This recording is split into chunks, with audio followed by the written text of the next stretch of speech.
domain to Bruce Rasteiner and his name. And for those of us that have grown up on a family farm, that that land means something to us. It's not just a piece of dirt that somebody can buy. You might go buy another piece of dirt like the one you moved off of. We've got land out here that we've got 5 and 7 generations have lived on.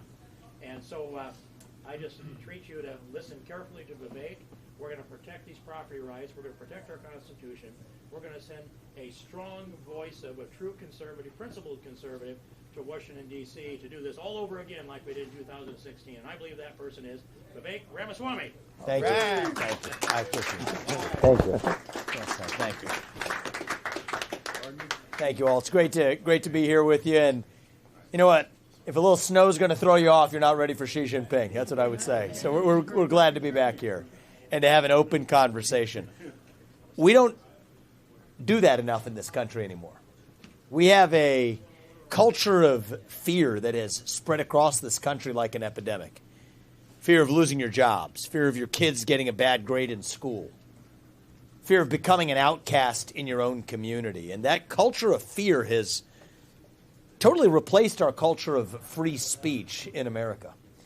If you ask me, what's the best measure of our country's health? How are we doing? Is the percentage of people who feel free to say what they actually think in public. And you see, that's what this campaign is about. Speaking the truth, not just when it's easy, but when it's hard. Speaking the truth, not just to the Democrats on the other side, but to our own party right here in the Republican Party when necessary, too. There's a reason why I'm the only candidate in this race who can tell you certain things. That I am against that CO2 pipeline that Steve was just telling you about, using eminent domain to seize the land of innocent farmers, that it's unconstitutional, that it's based on a climate change agenda that absolutely is a hoax because it has nothing to do with the climate.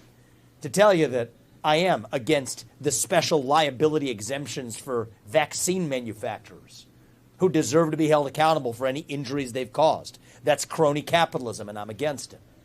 To tell you that Ronna McDaniel, a failed chairwoman of the RNC, needs to resign after 5 failed years of leadership because we need accountability in our own party if we're ever going to bring it to Washington, D.C. To tell you that I will pardon every peaceful J6 protester on my first day in office because that's the right thing to do for this country.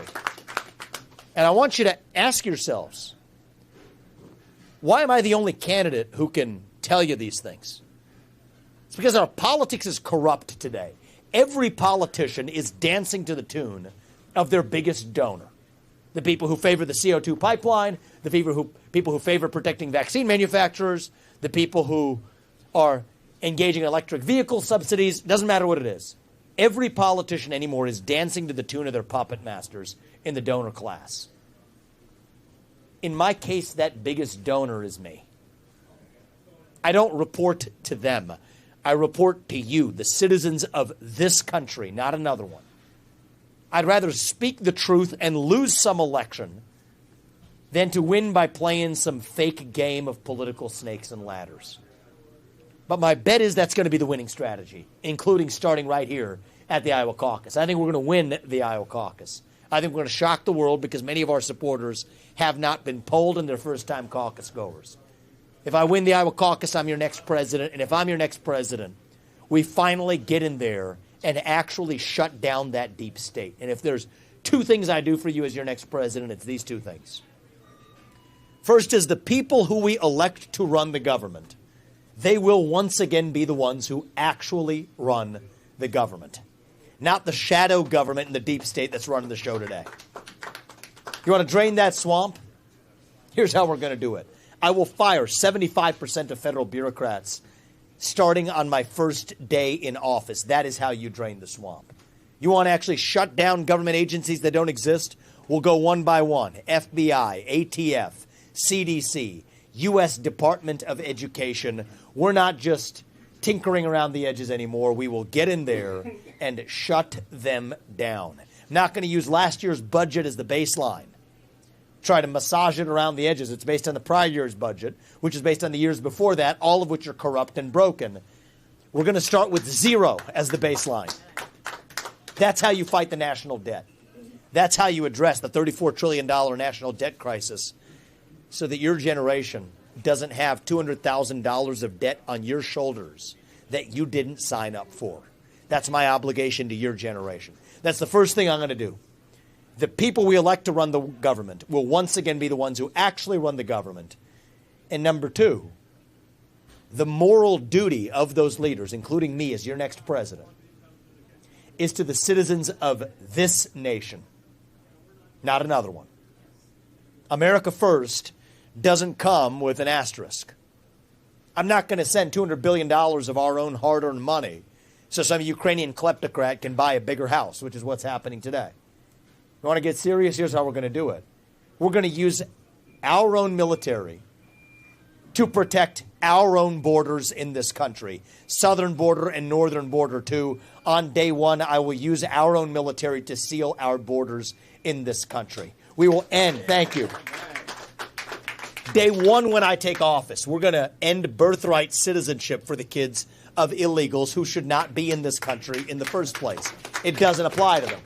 We'll stop using our money to fund sanctuary cities, which is breaking the rule of law itself, using our money to do it. I'm not going to give our money to Mexico or Central America in the form of foreign aid, when what they need to be doing is building border walls across every one of those countries' borders, from Venezuela to the southern border of Texas. That's how you stop the flow of migrants. And I will tell you this. This is the hard question Republicans try to duck. I will not. I'm going to give you a straight answer. Anybody who's in this country illegally will be returned to their country of origin because it's the right thing to do. They'll say, how can you do it? There's only 6,000 ICE agents. Here's the answer. The law already allows ICE, Immigration and Customs Enforcement, to use local law enforcement to serve their warrants. That's 1 million people. We have local law enforcement here. I thank local law enforcement for doing their job. Every one of those local law enforcement is able to serve those warrants. Yes, the country that put a man on the moon can get this done. So this takes a president with a spine to stand for a sensible policy on the global stage. Keep us out of World War III. Declare independence from communist China. And then use our own national defense spending to actually defend our own homeland. That shouldn't be a radical idea. And the fact that it is a radical idea in today's climate tells you what's wrong with both parties in the United States of America. This isn't controversial. This is common sense. These aren't black ideas or white ideas. These aren't even really Democrat ideas or Republican ideas. Not really. These are American ideals that we fought a revolution to secure in this country. And I believe deep in my heart that those ideals still exist. I am running for president to revive them. E pluribus unum. It means from many, one. That's what we've lost in this country. We've been taught to celebrate our diversity and our differences so much that we forgot all of the ways that we are really the same as Americans, bound by that common set of ideals. And the way we're going to get them back, I'm going to tell you how. It's going to be by all of us, not just me, all of us, starting to speak the truth in the open again. Say in public what you will say in private at the dinner table. Say it with a spine. Say it with conviction. Say it with respect. But part of respect is that you respect your neighbor enough to tell him what you actually think. God is real. There are two genders. Fossil fuels are a requirement for human prosperity. Reverse racism is racism. An open border is not a border. Parents determine the education of their children. The nuclear family is the greatest form of governance known to mankind. Capitalism lifts us up from poverty. There are 3 branches of government in the United States, not 4. And the U.S. Constitution, it is the strongest and greatest guarantor of freedom in human history. That is the truth. We fight for the truth. We stand up for the truth. That is what won us the American Revolution. That's what reunited us after the Civil War. That is what won us 2 world wars and the Cold War. That is what still gives hope to the free world. And if we can revive that dream over group identity and victimhood and grievance, then nobody in the world, not a nation, not a corporation, not a virus, not China, is going to defeat us. That is what American exceptionalism is all about, and that is what we are going to revive to save this great country. Thank you for coming out today, guys, especially on a snow day. God bless you and your families. I want to open this up, actually. Let's have an open conversation. Don't hold back. I can handle the hard ones. I'm going to sit across the table from Xi Jinping in about 18 months, so don't hold back to me, guys. Hey, I have a question. We'll just start right here, and then I'll come right to you, sir. Thank you. I have about 10 questions, but I'll just do 2. FDA, the failed drug administration, yes. And with all the, who knows how many tariffs we have in our country now, what do we do with the FBI? Sure, thank you. If you guys are able to, Matthias, you want to just turn it up a little bit, just on this, right around here. You just turn up the speaker a little bit. That'd be good, so we can hear the questions. So FDA and the 2 failed administrations. So we'll start with the FBI. Clear plan for shutting down the FBI, and it has to be this. It can't just be incremental reform, right? Some people will say, fire Christopher Wray. That doesn't work. You're going to get James Comey 2.0. You want to actually gut the 8-headed hydra, you can't just cut off one of its head. You have to gut it at its core. So I've said that we will shut down the FBI. What does that mean? There's 35,000 employees at the FBI. Half of them, actually well over half of them, 20,000 of them, are back office bureaucrats at the J. Edgar Hoover building in Washington, D.C. Think about that. They still call it the J. Edgar Hoover building. Tells you a lot. They're going to go home, find honest work in the private sector. 15,000 of them are agents on the front lines, cops. We're going to move them to places like the U.S. Marshals, which have not been corrupted in the same way, much better at fighting child sex trafficking and fentanyl than the FBI has been, or move them to the Financial Crimes Enforcement Network at the U.S. Treasury. Go after the future financial fraudsters, the FTXs, and the SBFs of the world with a little bit more expertise. So this is at once deeply practical. We're actually going to do a better job of actually enforcing the law in this country, while also ending the corruption and actually gutting the rot. I'm the only candidate who's telling you I'm going to be able to do this. The president has the legal authority to do it. The law already allows a U.S. president to shut down agencies if they are redundant or they promote efficiency of operations in government or if they promote the economy. I've told you how it's redundant. We can move them to other parts. So, yes, I get to do that as your next president without asking Congress for permission or for forgiveness, and I will. That's on the FBI. On the FDA, 75% headcount reduction across the board. Many of the FDA's regulations, as applied to companies, are unconstitutional. Think about the irony of this. I want you to think about the logic, or I should say the illogic of this. The same agency that says it has to take 10 years, can't be less than that, it has to take 10 years and billions of dollars to develop a new drug, or you can't even try it if you want to. It's not safe enough. That's the same FDA that's part of the same federal government that says, for a COVID vaccine, we're going to roll it out in 9 months, and you have no choice but not to take it. Can't believe both of these things at the same time. So I'm a medical choice absolutist. I think you should have the right to take something, whether or not the FDA has approved it, if you're making a fully informed medical decision for yourself. But I also think that you should not have to take something just because the FDA has approved it. End the revolving door with Big Pharma. That's where the corruption begins. I don't think you should be able to work at a pharmaceutical company for at least 10 years if you've left the FDA, yet that's the norm today. It's exactly what they do. I don't think you should be able to trade stocks of individual companies as people at the FDA and across the administrative state.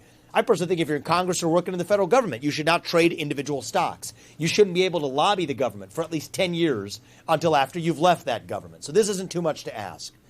Basic anti-corruption measures, shut down the FBI, 75% headcount reduction at many of the other agencies. And that's how I'm going to lead the country. Hope that answers your question. Thank you. I appreciate you being here. Hey, my question was, if that was it, if you do away with the FBI, what are you going to replace it with? Because they have a job they do. Yes. Okay. My other question is, With all these politicians who like to borrow money and give it away to other countries, how are you going to stop that? Yeah. Stop the federal deficit. It's going to kill. It's killing this country and killing our kids. Sure, thank you. If you can turn up the speaker, that'd be great. Thank you. So I'll address I hope the FBI question addressed what you were saying. You guys heard his question? So Get rid of all the bureaucrats. You keep yes. agents, yeah. Get rid of the bureaucrats. That actually helps us actually gut the problem. Now, as it relates to our national debt problem, this is a major problem in this country. How are we actually going to address it? $34 trillion national debt, $200,000 per young person on your shoulders. And I say young person because it's going to fall on your generation unless you have a leader that does something about it. Get the oil and natural gas out from underneath our ground and sell it. Novel idea to buy down about $8 trillion of our national debt. That instantly buys down $8 trillion. $7 trillion of that national debt came from two wars in Iraq and Afghanistan that did not advance our national interest. Don't repeat those same mistakes in places like Ukraine. And then you got that 75% reduction in the number of federal bureaucrats. Yes, we have our national debt problem under control. That's how we do it in this country. And notice that we did that without touching Social Security or Medicare. See, that's what half the Republican Party wants to do. Cut your Social Security to ship more money to Ukraine so some corrupt politician can live a better lifestyle. That's what I call America Last. I'll tell you what America First policy is. It's what I laid out for you. Use our natural resources, our God-given gifts, the natural resources this country has been given to lift that oil and gas out of the ground and actually sell it, buy down our national debt. For Social Security, we're able to tackle this national debt crisis without touching Social Security benefits for the people who are already getting it. Now let me go you one step further for you. What if I told you there was a way to actually increase Social Security benefits without worsening our national debt problem? I assume this would be of interest. I think it would be. Well, here's how you do it. It's this beautiful thing. It's a four-letter word called math, okay? They used to teach it in our schools before they got to whatever they're teaching today. Here's what you do. So look 40 years ago, if the money in the Social Security Trust Fund had been allowed to be invested in a diversified portfolio, just like your financial advisor would tell you to do, of stocks and bonds and treasuries, the average person collecting $1,800 per month in Social Security benefits today would be collecting $18,000 per month today, close to that. It's government malpractice. Imagine an $18,000 a month check in your mailbox. Make a difference for this country. Well, that's government malpractice from the prior generation, but I think it's going to take a CEO from the next generation to reach and lead the new generation of Americans. That's the way I'm going to lead this country. That's what it means to put the interests of our own citizens first. As a father, my moral obligation is to my family, and I won't be shaken in that.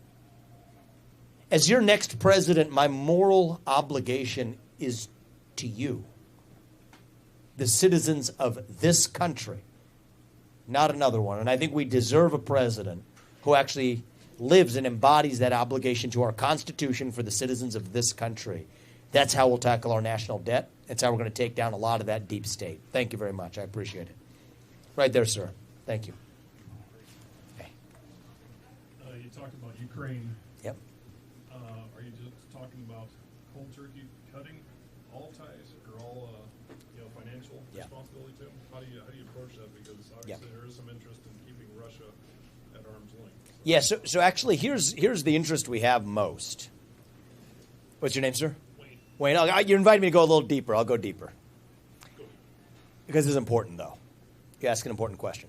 The real Russia threat we face is that Russia is in a military alliance with China.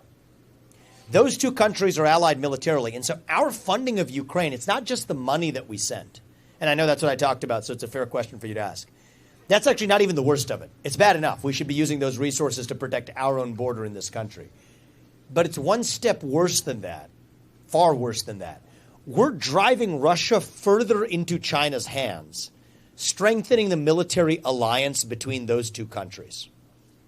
So what I would do is I would disband the Russia-China alliance. Ukraine aside, that should be a top goal of the United States. So let's have a reasonable end to the Ukraine war, a diplomatic end. Then I'd negotiate a deal that would say, hey, NATO is not going to admit Ukraine to NATO. That's a prior commitment we've made. Gorbachev, the U.S. Secretary of State, the U.S. Secretary of State James Baker made that commitment to Gorbachev in 1990, which is the not 1 inch commitment, that NATO will expand not 1 inch past East Germany. We haven't kept that. Codify that. Say, we'll keep our word on that. But we in return require that Russia exit its military alliance with China. Those eastern provinces of Ukraine that are occupied right now, that the other Republican candidates have trouble naming, even though they tell you they want you to protect them, they don't know what provinces they're fighting for. Luhansk, Donetsk, Zaporizhia. These are Russian-speaking provinces that haven't participated in Ukrainian parliamentary elections in a decade. Most people who live there don't see themselves as part of Ukraine at all anyway. So we have to take those facts and negotiate on reasonable terms an end to this conflict, on terms that require Russia to exit their alliance with China. And in return, yes, we will make some reasonable commitments in return, such as NATO not admitting Ukraine to NATO and the reasonable territorial concessions in the East. That's a deal that Putin would do. It's a deal that we should want to do.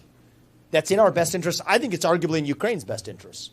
Ukraine at least comes out with its sovereignty intact.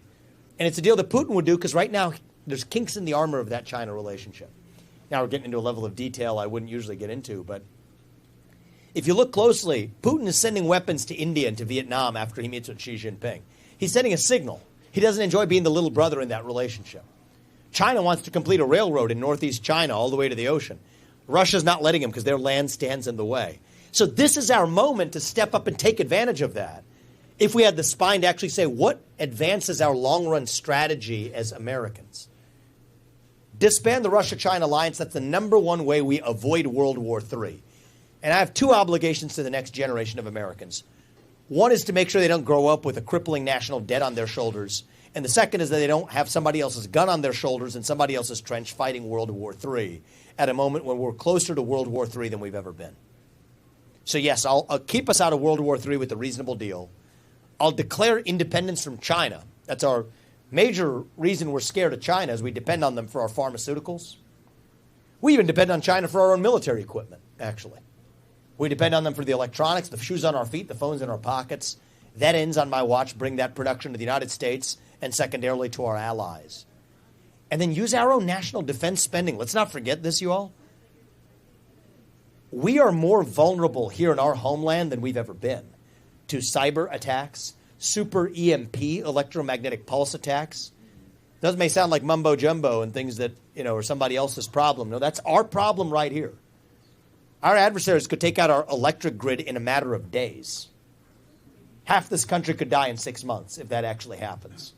We're more vulnerable to that than we've ever been, so we don't have the luxury to be pontificating about what we are or are not doing for Russian-speaking provinces in eastern Ukraine. Let's roll up our sleeves, advance American interests. Don't do it in an unnecessarily irresponsible way, but a reasonable deal that advances with diplomacy, not only peace in Ukraine, but reduces the risk of World War III. That's how I'm going to lead us. Thank you there. Good, big question, a lot in there, and hopefully I addressed your question. Right there, sir. Yeah, speaking of corrupt governmental agencies, the IRS, because that's what I'm saying, speaking personally, but right here, the more money I make doing overtime, the more money the government takes. Yep. By getting bonuses, I get punished for it. To hire 80,000 more IRS agents that selectively go after the Catholics versus other religions or whatever else they're doing, right? Yeah, so that's what I'm saying. Why did they hire a whole bunch of those other guys? Yep. And, why is the government so concerned with me making my meager salary compared to everyone else? Can I give you a clean solution? This is what I would favor, a clean solution here. Yeah. So people ask me about my tax policy. The reason I don't lead with that is the promises I've made you so far, before I answer this question, I want to be clear about this. The promises I've made you so far are the promises I will keep as your next president without asking Congress for permission or for forgiveness. Moving our troops to our southern border, I do that as our commander-in-chief. Ending birthright citizenship for the kids of illegals. That's a law enforcement function that reports into the president. Article 2 of the Constitution, and I've read it. The things I've told you about cutting the federal bureaucracy. 75% across the board, rescinding the regulations that stop us from drilling and fracking. every promise I make on the campaign trail, the promises I make are the promises I can keep that are not contingent on what 500 people want to do in Congress. This is why politicians running for president, they lie to you and they never keep their promises. Because they could have never committed to it to you in the first place. But the things I'm telling you are what I will do for you as your next president. And it turns out in a moment where the deep state is the real threat we face, the president can actually solve the most essential problems in this country, even without Congress. That's what makes this election so important, and that's why I think it's got to be me in understanding this and being able to use the law in our favor rather than getting duped, which is what they did to Donald Trump. And I'm happy to talk about that. But they duped this man. They told him you couldn't fire those employees because of the civil service laws. Read the law. They don't protect against mass firings. And it's going to take a president who understands the law to make sure we're not duped and actually get that job done. Now, to your question about taxes, that I would need Congress for. But the plan that I will push through Congress is one that gets us to a 12% flat tax across the board. Ordinary income, capital gain, corporate, for your small business or otherwise, flat tax. Eliminate the crony deductions that large corporations have argued for, making the tax code far more complicated than it should be. You'll be submitting your tax code on a one-sided sheet of paper, no different than two sides of this page. This pamphlet's more complicated because you can open it, right? 12% of what you earn, minimize the special interest deductions and loopholes. That's it across the board. If we downsize the government the way I'm telling you, 75% reduction across the board, yes, we can absolutely sustain ourselves on that. In fact, anybody here have a guess as what is the annual out-of-pocket costs in the United States for just tax compliance? Like literally the costs of TurboTax and the costs of PwC and tax accountants. $750 billion is what people pay to tax advisors just to do their taxes. Imagine if we just gave that money back to the people of this country. So that's what I'm going to do. And against that backdrop, I've also said we will eliminate the IRS. This should just be a revenue collection function within the U.S. Treasury. Shut it down. That's how we're going to get it back. Thank you, man. I appreciate that. I appreciate that. Thank you. I've heard you mention a couple times the deep state. Yes. I have your definition of the deep state. And are you speaking generally of nationally or globally the deep state? Good question. And how will you address human trafficking and Sure. deep state? Sure. So I'll take the human trafficking question second, because that deserves its own response. It's wrong what's happening in this country and sad. So my definition of the deep state are the people who we never elected to run the government that are acting in a manner that is hostile to the sovereignty of the United States and our Constitution. That's my definition of the deep state. That includes three-letter agencies right here at home.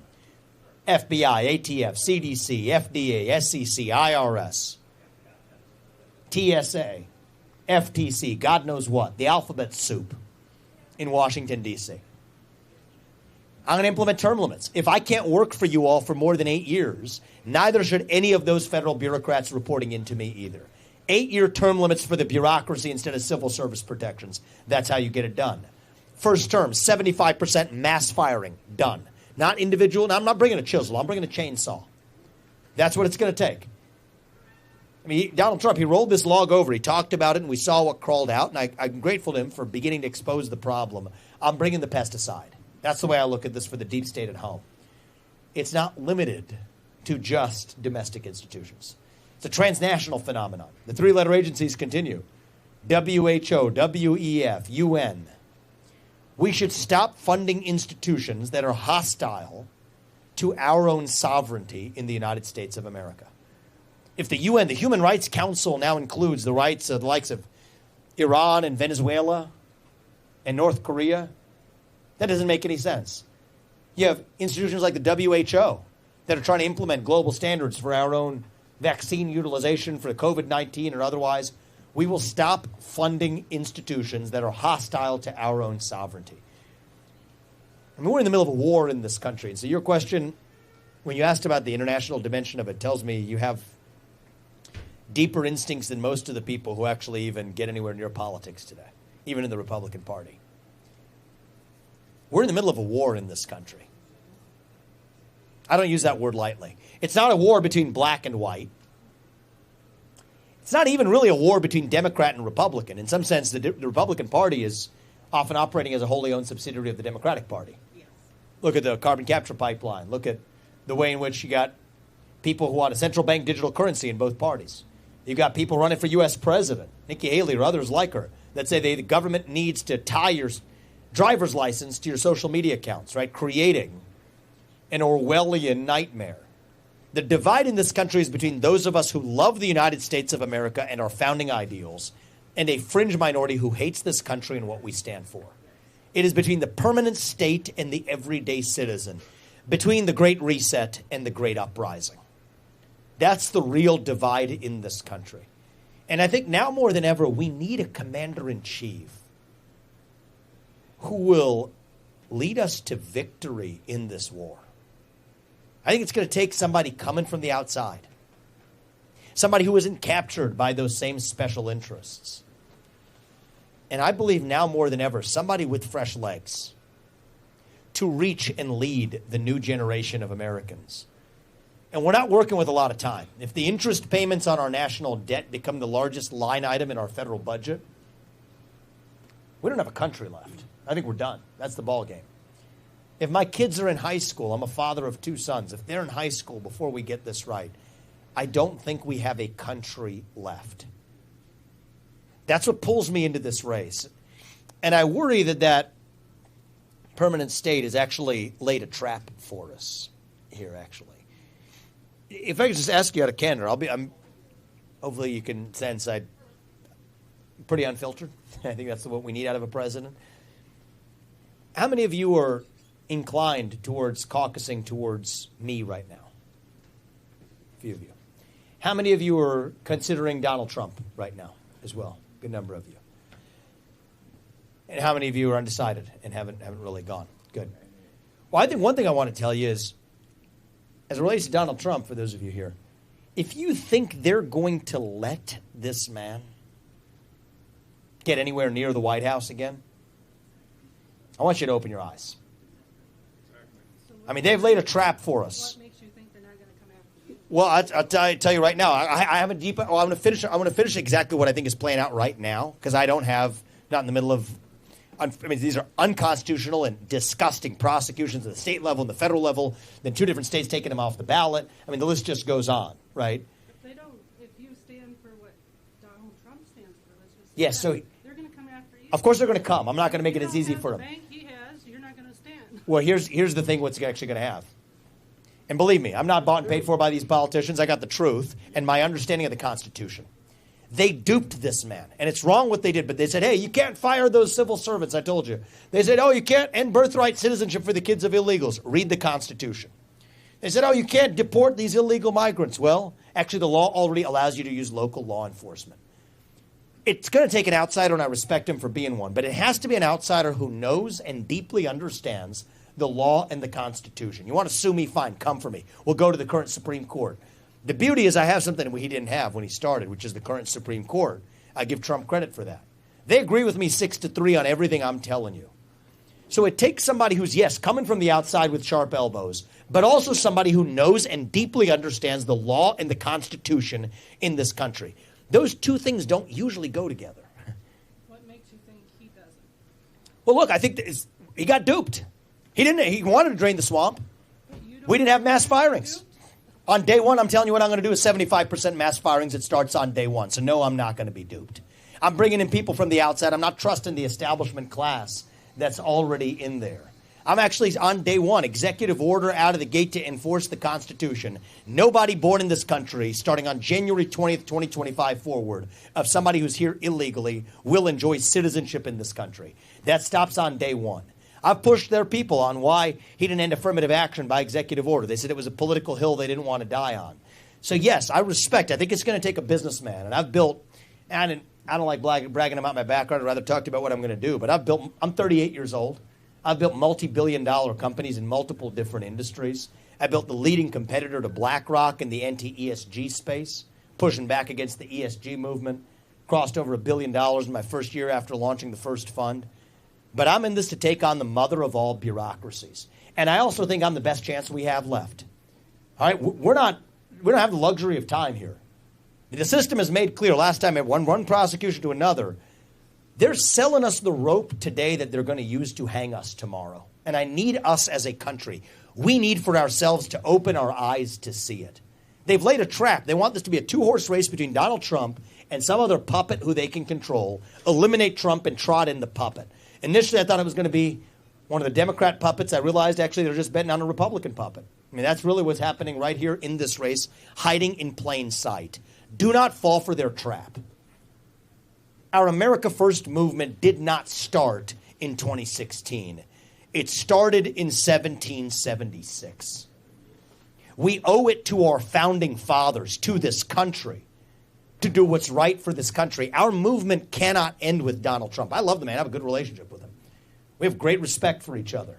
He was an excellent president. I've respected him more in this race than every other candidate because it's the right thing to do. He was a good president for this country. But our movement cannot end with him. We love the man because he got this fight started. Now it is our job to actually finish it, and we owe it to this country. And so I'm asking those of you who might have thought about doing something a little different a few months ago, even up to today, to open your eyes and make sure we don't fall in that trap. And here's how I'll tell you. Fast forward 12 months from now. Pretend we're next January. Whatever happens, God forbid, in the next 12 months, I think the system is going to stop at nothing, and I mean nothing, when it comes to keeping this man away from the White House. 12 months from now, are you going to look back and say, oh, we were shocked that happened? Or are we going to say, what the heck were we thinking, falling into the trap that they laid for us? We owe it to this country to do the right thing. And so you got the future of America First standing right here. Fresh legs to lead us to victory in this war. And if you believe with me that we are in a war, and I believe we are, it's going to take a general, a commander-in-chief who is not yet wounded in that war, and lead us to actually win it this time around. That's why I'm in this race, to take our America First agenda to the next level. It doesn't belong to Trump and it doesn't belong to me. It belongs to you, to us, to we the people in this country. So thank you. I appreciate that question. One last question, or we'll give you the final word there, Matt. You had your hand too, right? Yeah. Okay. All right. We'll give both of you the final. It's okay? All right. I'll give it to him then. Thank you. I just wanted to ask, I've been voting the last 2 election cycles and really kind of upset that our government does not have much of a connection between the two parties. And there's no bipartisanship anymore, it seems like, in D.C. What are some ways that you can bridge that gap in the aisle and bring the two parties together to make meaningful change for them? So I don't even think about the two parties. I think of just all Americans together. And we're skating on thin ice as a country. One thing is just the way I've been running the campaign tells you how I want to lead the country. Have I talked about Republicans and Democrats here? Am I sitting here reciting some consultant-vetted slogan about bashing Joe Biden? And first of all, what's the point? He's not. It's exactly. It's just like we could just. It's a waste of time. We could just go on all day about it. I mean, he's not even the president. He's a puppet for the managerial class. He's a puppet for the permanent state, the same one that's trying to dupe us into the trick and the trap they've laid for us. And so I say forget about that. Black, white, red, blue, forget about that. Do you agree on our founding ideals, that you get to speak your mind as long as I get to in return? That we, the people, create a government that's accountable to us, not the other way around. That we believe in the rule of law. That it's not racist or xenophobic, but the right thing to do to protect our borders, because a nation without borders is not a nation.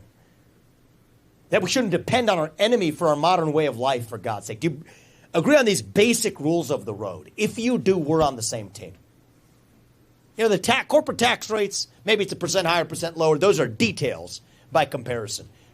Does ivermectin treat COVID? Fine, we could debate that on a podcast or whatever, right? Doesn't matter. Those are details by comparison to the basic rules of the road.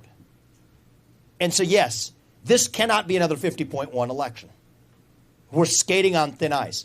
Once I am your president, I'll deliver you what we should have delivered long ago.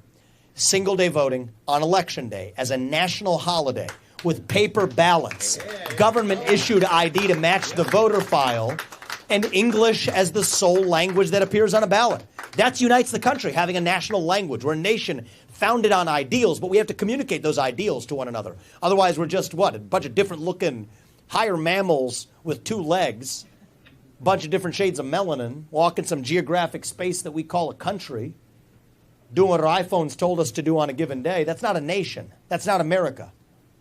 America is a vision of what that place can be. But this can't be a 50.1 election. This has to be a moral mandate, a landslide.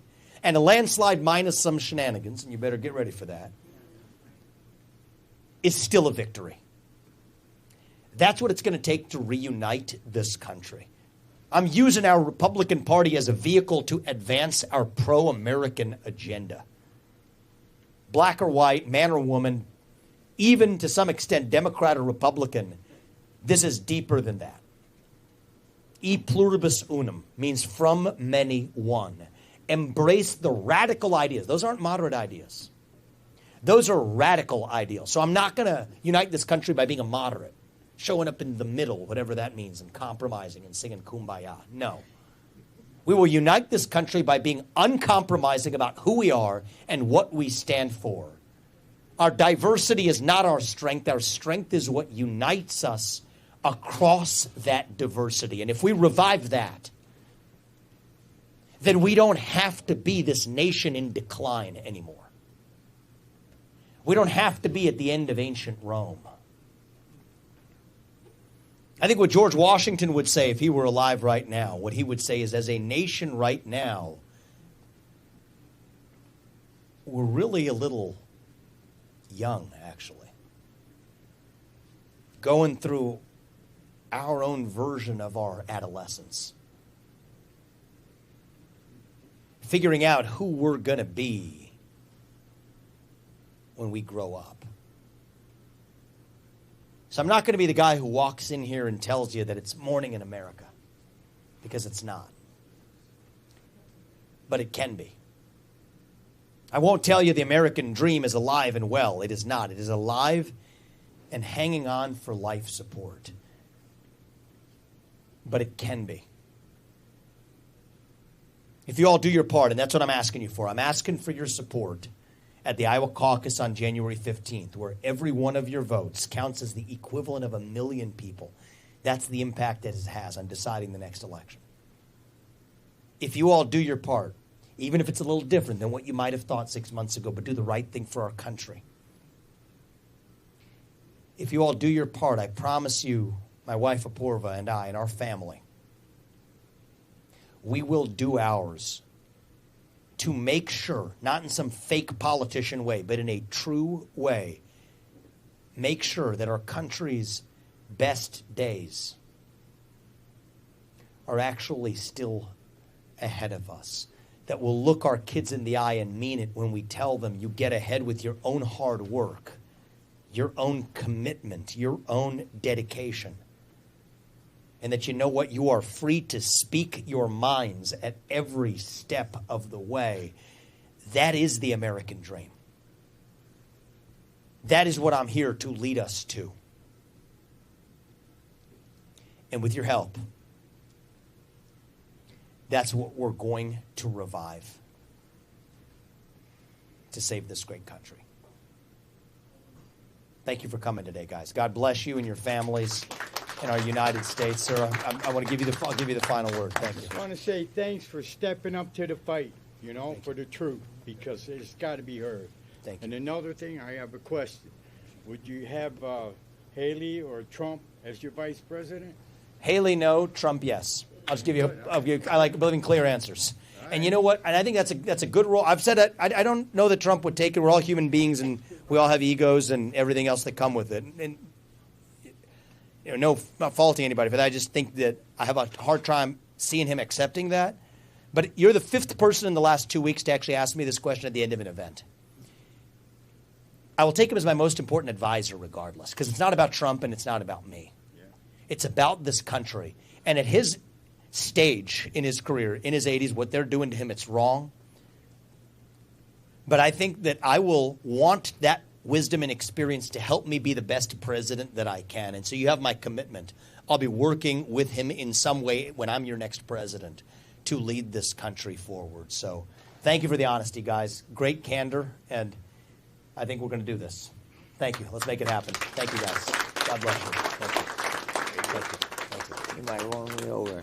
Thank you, man. Thank you, everyone, for Good being luck. here. Good luck, man. We're going to do this. I hope so. We're going to spread the message. If you feel it, you know, stay in touch with us. Yeah. I love this. I love Lamar's. We've been here many times. It's going to be people like you that decide this. Yeah. I mean, what's your name? Chuck You got a Maddox. picture? What? You got a picture? Yeah. Let's take a picture. Thank you. Picture? Come on in. Oh, it's your brother? Yes, my Oh, I'm brother. glad you guys came, man. Thank you. Did you bring problem, him? man. Yeah. Yeah. You brought him? Thank you. Good luck. I mean it. I like what you said. Yeah, man. You speaking the truth. You can't go wrong. Yeah. Here, Gavin can do it. I ain't too good at it myself. Right here, guys. All right. Thank you, guys. I I'll be appreciate it, caucusing man. for you. Thank you. It means a lot to me, and we're going to do our Got part. me behind you, Thank man. you. I appreciate your vote at Hey, the thanks caucus. for coming out, man. Thank you. I And appreciate thanks that. for doing the fight, man. Thank you. Ain't I too appreciate many it. people want to stand up and fight. Oh, we're going to do it. You know, man. I'm That's going to do what- it. You're bad. That's what this is about. And that's what this Standing country. This up country's and built on fighting for our badasses. country, man. I appreciate that. Yeah, we are. All right, That's man. right. It's good to I see got you. confidence in you. And Thank thanks you. Thank you. And if you spread the message to this community, man, I'm telling you, we're going to do this thing. Hey, Thank that's you. why we're here. Hey, We get those. ain't Say hello to here those guys. Grab those guys. I want to say hello to them. Yeah. Would you be Trump's vice president? You know, I'm going to do what's right for this country, but I'm not a Plan B person. And I have a difficulty, which is I have this thing called independent opinions. And so, you know, I think that Mike Pence is it's not me. And so I'm going to be leading this country from the front, and I think that's how we're going to actually do this. I just want to say thank you, guys. Yeah. Yeah. Thank you for coming. It looks like you took off work to come. Yeah, we're heading back. I just want to say I appreciate that. Yeah, thank It you. means a lot to me. All right, I'd love to have your support of the caucus, but thanks for doing what you're doing. Sounds good. Thank Thanks, guys. And I Appreciate want to it. say thanks for taking questions. Nobody else takes I questions. know. Bring it in. They're all, just. Yeah. And you asked a good one too. Let's Okay, come on let's in. get a picture. You asked a good one about Get in international. there. That shows me you're thinking I ahead. know more than. More than most politicians. Isn't I'm going he to tell you that. great? Yeah, There we go. 1, 2, 3. because we have to stop. I would this, appreciate your vote at the caucus. Oh, I didn't address that. I didn't address that. Seal the border, and we have a pornography problem in this country. That's the demand side. Because everyone will talk about the police side. Enforce the laws. The U.S. Marshals is better than the FBI. I have a clear plan for that. But end the pornography problem in this country. And I want to hear more of your plan, how you are really going to get illegals out. Yes. I want to Local see law the enforcement, picture. 1 million I've talked about this extensively. 1 million local law enforcement less than the federal. And so use the we got to then fire any of the people who actually have demonstrated records of it. And that's what the president has the power to expose and execute for this country. What's your name? Julie, and you? Jane. Jane, I appreciate that. Thank you for coming here. Thank you. Yeah, Especially on a snow day like today. we were bored. Well, I'm glad you're here. Exactly. Have you voted in a caucus before? Oh, yeah. Yep. Okay. Yep. I'd be honored to have your support. And if I have your support, the things I told you I'm going to do here, like I said, I'm always clear, and I'm not going to make promises I can't keep, but the things we said, gutting the deep state, actually getting the job done this time, and reaching the next generation, nobody's going to do that for this country in the way that I know I can. And that's why I'm in this. It's our duty to this country. That's what pulls us in, not bought and paid for. And so I appreciate your support at that caucus. Do you know George Soros? No, I don't, but I know who he is. Okay. And What are he you is. gonna do He's about him? well. If there have been violations of the law, they need to be held accountable to the fullest extent of it, and then end the super PACs. The super PACs have been a cancer on American politics. That's what they're using, not just for the Democrats, but even with Reid Hoffman, who's George Soros Jr., using that to prop up Nikki Haley and the Republican Party. Yeah. I mean, so it's equally bad. So end the super PACs, hold the lawbreakers accountable, and I'm going to do that. And ask yourself why that hasn't happened for a long time. I know. Yeah. You need somebody who's independent of that to do this.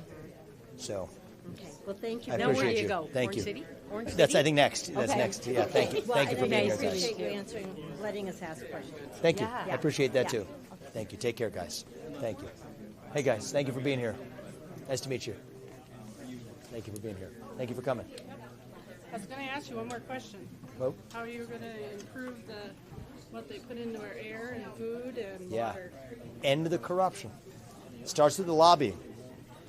A lot of companies actually decide what goes into our mouth. So how are you gonna improve it? Well, how are we going to improve it is turnover is about 75% of the people at the EPA, the FDA, and get people that restore the actual purpose of making sure that the law breaking that's happening right now in terms of adulteration through the USDA food standards or otherwise, we reverse everything they've lobbied for. What's that? Do you drink the water? We want to get it to a place where we can. I've been to Flint, Michigan. I'm the only candidate who's gone to Flint, Michigan, seeing what the impact it's had in this country. What do you drink for water? What do I drink right now? Spring water. From where? Oh, I mean, campaign trail, wherever we get it. Where do you get it from? What about yourself? I won't drink it from the tab. Mm-hmm. Well, I think that Americans shouldn't have to think twice about it, is the answer to that question. Thank you for being here. Appreciate you bringing your daughter. Thank you. Thank you. It's good to see you, sir. Good to see you. Remember me? Yeah, I do. It's good to see you again. It's our second time back. Love to have your support at the caucus. We were there calling for you the other day. You are? Oh, my gosh. Thank you. I appreciate that, man. If you spread the message in this community. More, I've been reading your book, and you write in such a way that even a working man like myself can understand critical finance and law and stuff. You're a patriot. You love this country. And so I appreciate that. And if you spread the message in this community, we're going to deliver a shock. I think we're going to win this. Thank you. Thank you, sir, for coming. I appreciate that. Appreciate your answers. Thank you. Good luck. I'd appreciate your support of the caucus. Thank you. It means a lot to me. Changed my mind today. Thank you very much. Thank you. That means a lot to me. Thank you. If you spread that message in this community, we're going to do this. We're going to have a shock to the world. So thank you. With your help. Thank you. Take care. We'll do the right thing. Hey, good to see you. Good to see you again. Good to see you again. How are you? Again and again. Your wife? Back to Lamar's. She was here, right? Yeah. Yeah. Those are the two I needed you to sell. I've been trying. Which two? Julie. Oh yeah, they were here. And my wife. Yeah. So I hope we brought them over. I did. And I hope so. And I hope we brought them over. Came and saw you good. too. So we're working hopefully we got them in our camp. Thank you. Thank you. Spread the message. We're going to do our part, sir. That's wonderful. Appreciate it. Thanks again. It's good to be back. I'm back as president. I love that, and we'll do that. We'll have that conversation too. I appreciate it. Thank you. All right, let's go. Thank you. How you doing, man? Let's Good. take a picture. All I right, love your thank you support so of the much. caucus, man. Thank you. I appreciate it. I That'd mean a really lot to appreciate me. you coming out. I really do. Thank you. So. Thank you. Spread the message in this Awesome. community, brother. You bet. Thank you. We have your back, guys. Yeah, thank you, buddy. Have you done the Iowa caucus before? I have not. Could you consider doing it this time? I would. The equivalent of 1 million people on January 15th. I appreciate you. Guys handing out today. Hey, Hunter. We can tell the officer exactly where to go. Could you give him one of these forms? Yeah, definitely. He hasn't done it before. So our team will reach He out. deserves to be heard, and we've got your back. Appreciate it. We can tell your colleagues from me too. We got your back. You should be able to do your jobs without fear of being sued. I appreciate that. Thank you. Thank you. Okay, got it. I just want to say bye to these people. Thank you, guys. I appreciate you guys having us. It's great to be back. I'm going to exit this way, but yeah, it's good to see you guys. You too. Thank you all. I appreciate it, and keep up the great work. We love this. We love this shop. Thank you, guys. Go straight through the buses in front of you. We can. They want a shovel. Maybe a shovel here. Yeah. Thank you. Thank you. Thank you. Take care, guys.